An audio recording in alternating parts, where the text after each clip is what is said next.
Times network ద్వారా గుర్తించబడ్డ India's number 1 varicose veins hospital Avis ని సంప్రదించండి. మరి ఇవాల్టి కార్యక్రమాన్ని ప్రెజెంట్ చేస్తున్నటువంటి సంపంగి వారికి thank you so much. Sampangi presents megastar birthday celebrations powered by KLM fashion mall, keep loving more, Olive Mithai shop and Bondada group. ఇవాల్టి కార్యక్రమానికి associate sponsors MMN and RK Sketchwood. మరి ఇవాల్టి కార్యక్రమానికి media partner Suman TV and event partner J media factory, innovation and infrastructure at one place. అందరికీ నమస్కారం. ఇక్కడ ఉన్న mega అభిమానులకి, జనసేన నాయకులకి, దర్శకులకి, పెద్దలందరికీ మనస్ఫూర్తిగా నమస్కారాలు. ముందుగా అన్నయ్యకి జన్మదిన శుభాకాంక్షలతో మొదలు పెడుతూ, చిరంజీవి గారి గురించి చెప్పాలంటే నాకైతే ఆ ఎక్స్పీరియన్స్ అర్హత ఉందని అనుకోవట్లేదు. ఆయన గురించి మాట్లాడడానికి అందరు చెప్పారు, ఎంత చెప్పినా ఆయన గురించి తక్కువే అన్న అభిప్రాయం. చిరంజీవి గారి బర్త్డేని ఇలా ఉత్సవాల్లో జరుపుకోవడం అనేది నిజంగా మెగా అభిమానులు మరియు ఈ ఉత్సవాలను స్టార్ట్ చేసిన స్వామినాయుడు గారికి నిజంగా అభినందనలు. అంటే ఒక ఆల్మోస్ట్ 1 month నుంచి ఎక్కడికి వెళ్ళినా చిరంజీవి గారి బర్త్డే సందర్భంగా ఈ బ్లడ్ బ్యాంక్ స్టార్ట్ చేస్తాం, ఐ బ్యాంక్ స్టార్ట్ చేస్తాం, ఈ సేవా కార్యక్రమాలు స్టార్ట్ చేస్తాం, అరుణాచలం గిరి ప్రదర్శన స్టార్ట్ చేస్తాం. ఇవి తప్ప అంటే ఒక 1 month నుంచి నాకు ఇది మాత్రం వినబడుతుంది. అది చిరంజీవి గారికి మాత్రమే సాధ్యం. నాకు అంటే చిరంజీవి గారి గురించి నేను ఏం చెప్పలేను, కానీ నా ఎక్స్పీరియన్స్ చెప్తాను. 1997 నాకు తెలిసి ఇక్కడ ఉమ్మడి ఆంధ్రప్రదేశ్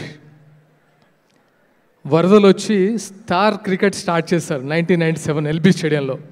అప్పుడు చిరంజీవి గారు, బాలకృష్ణ గారు, నాగార్జున గారు, వెంకటేష్ గారు అందరూ క్యాప్టెన్స్గా ఉండి ఆ మ్యాచ్ స్టార్ట్ అయింది. మేము ఎక్కడో విజయవాడలో గౌతంలో ఆ మ్యాచ్ కోసం ఆ రోజు హాలిడే తీసుకొని మెస్లో టీవీ పెట్టుకొని చూస్తున్నాం. బై డిఫాల్ట్ అందరం చిరంజీవి ఫ్యాన్స్, అక్కడ కొంతమంది బాలకృష్ణ గారి ఫ్యాన్స్. అంటే ఇక్కడ ఏ ఫ్యాన్స్ గురించి నేను యాడ్ చేయడానికి చెప్పట్లేదు, ఇన్సిడెంట్ చెప్తున్నాను అంతే. మేము తెలంగాణ నుంచి వెళ్ళాము. అక్కడ వెళ్ళిన తర్వాత టీవీ పెట్టుకొని కూర్చున్నాం. చిరంజీవి గారు బ్యాట్ పట్టుకున్నారు. మాకు టెన్షన్ స్టార్ట్ అయింది, ఇప్పుడు 6 వెళ్తుందా 4 వెళ్తుందా అని. ఆయన స్పోర్టిగా ఆడుతున్నారు కాబట్టి ఆ ఫస్ట్ బాల్కి అవుట్ అయిపోయారు. ఆల్మోస్ట్ నా లైఫ్లో అలాంటి దుమ్మిని ఎప్పుడు చూడలేదు. 500 మంది కొట్టుకున్నారు. అంటే ఆయన అవుట్ అయినందుకు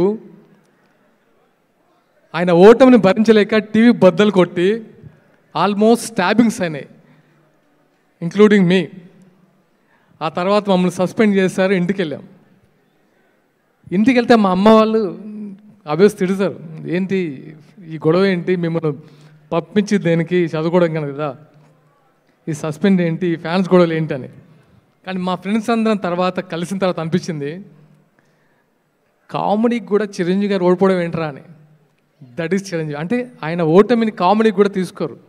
సో ఆ ఎక్స్పీరియన్స్ మనసులో అలా ఉండిపోయింది. నేను అప్పుడు యాక్టింగ్కి వస్తాను అనుకోలేదు, తెలియదు అంజనమ్మ గారు దగ్గరికి వస్తాను, నాగబాబు గారు చేరదీస్తారు, చిరంజీవి గారి దగ్గరికి వస్తాను, కళ్యాణ్ గారి దగ్గరికి వస్తానని నేను కళ్ళలో కూడా ఎక్స్పెక్ట్ చేయలేదు. నిజంగా ఇది డెస్టినీలో ఫీల్ అవుతాను. అండ్ ఎప్పటికీ మర్చిపోలేనిది ఒకటి అనిపించింది ఏంటంటే, ఇంత పెద్ద మహా విషయం కింద ఉండడం నిజంగా చాలా సంతోషంగా ఉంది. అది మాత్రం చెప్పగలను. చాలా ధైర్యంగా ఉంది. ఇది ఎప్పటికీ మెగా కుటుంబానికి నిజంగా మనస్ఫూర్తిగా థ్యాంక్స్ చెప్తున్నాను. మెగా అభిమానులందరూ కూడా మనస్ఫూర్తిగా నా థ్యాంక్స్. ఎప్పుడు చిరంజీవి గారు నిండు నూరేళ్ళు చల్లగా ఉండాలి, చాలా బాగుండాలని మనస్ఫూర్తిగా కోరుకుంటాను. Thank you so much. Thank you Sagar garu, thank you so much. Suman టీవీలో మీ పర్సనల్ అండ్ బిజినెస్ ప్రమోషన్స్ కోసం కింది నెంబర్కి కాంటాక్ట్ చేయండి.